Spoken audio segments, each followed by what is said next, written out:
Fast, focused, and fearless. Here's everything you need to know as you jumpstart your day. I'm Diego Castro.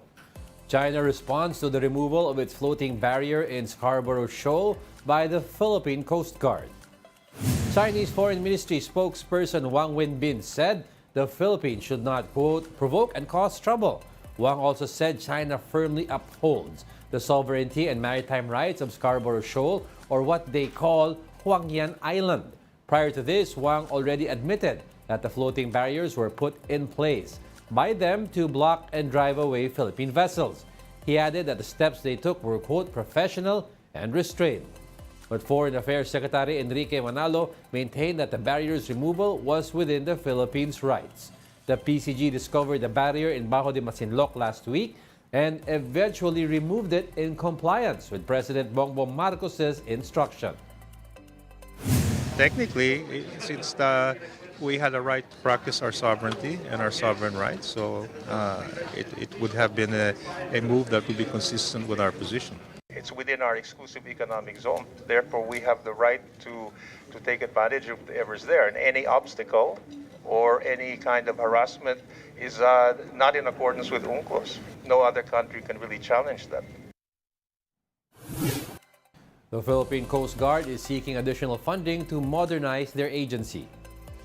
During yesterday's Senate hearing for the Transportation Department's budget, PCG Commandant Admiral Artemio Abu noted that they will need 30 ships to better monitor the country's territories. He said each ship costs 3 billion pesos. Aside from that, once more ships come in, the Coast Guard will also need more berthing facilities or the designated parking area for the ships. Abu added that the agency also needs a proper headquarter. Napakaliit po ng headquarters namin dyan sa port area.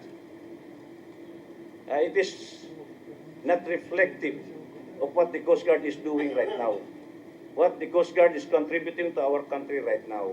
Sana ay magbigyan ng tugon na pagkakataon na magkaroon kami ng isang area na matatawag namin na National Headquarters ng Philippine Coast Guard.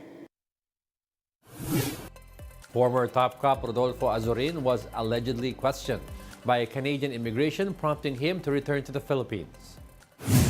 According to the Philippine Star, Canadian authorities supposedly asked about the Duterte administration's war on drugs. The former national police chief was also reportedly asked about incumbent senators allied with Duterte.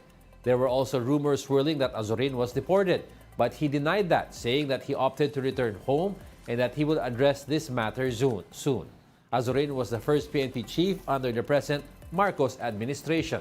He held the post for nearly 9 months. We'll be back with more stories after the break. Keep it here on One News.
You're still watching One News Now. I'm Diego Castro. Office for Transportation Security Administrator Mau Aplasca resigns following the cash-swallowing scandal at the NAIA. Aplasca said he is not ready in any way to sacrifice his organization, but he considers this as a noble undertaking for greater interest. Aplaska also maintained that he has done nothing wrong but to cleanse their office of corrupt officials. House Speaker Romualdez earlier said he wanted Aplaska's courtesy resignation before Congress tackles the agency's budget, warning that he would block the budget approval if the OT's head would not quit. Romualdez's call came a week after the OTS acknowledged that a security screening officer got involved in alleged theft at the NAIA Terminal 1. In weather, a low-pressure area is expected to enter the Philippine territory today. Pag-asa last spotted the LPA some 1,425 kilometers east of extreme northern Luzon. There's a slim chance for it to develop into a tropical cyclone at the moment, but its trough will bring rains over Mindanao, Central Visayas, and Eastern Visayas. Meanwhile, habagat continues to affect several parts of the country. These include Palawan and Occidental Mindoro, where scattered rains are expected. Metro Manila and the rest of the country may also expect rains due to localized thunderstorms. In sports, the competition continues in the Asian Games as some of the country's top bets begin their quest for the gold. Defending Asian Games champion Marjeline Didal did enough to qualify to the finals of the women's street event of skateboarding after garnering a score of 41.53 in her second run. This was enough to place her sixth in the 9-woman field. Didal won the gold medal in the 2018 Asian Games in Indonesia, but is entering the Asiad after an 11-month layoff as she recovered from a left ankle injury, which required surgery. Tennis sensation Alex Ayala, meanwhile, is marching to the quarterfinals of women's singles after defeating India's Rutuja Sampatrao Bosale in 2 grueling sets. Ayala is now bound to face either 8th-ranked Lanlana Tararudi of Thailand or 11th-seeded Kyoka Okamura of Japan.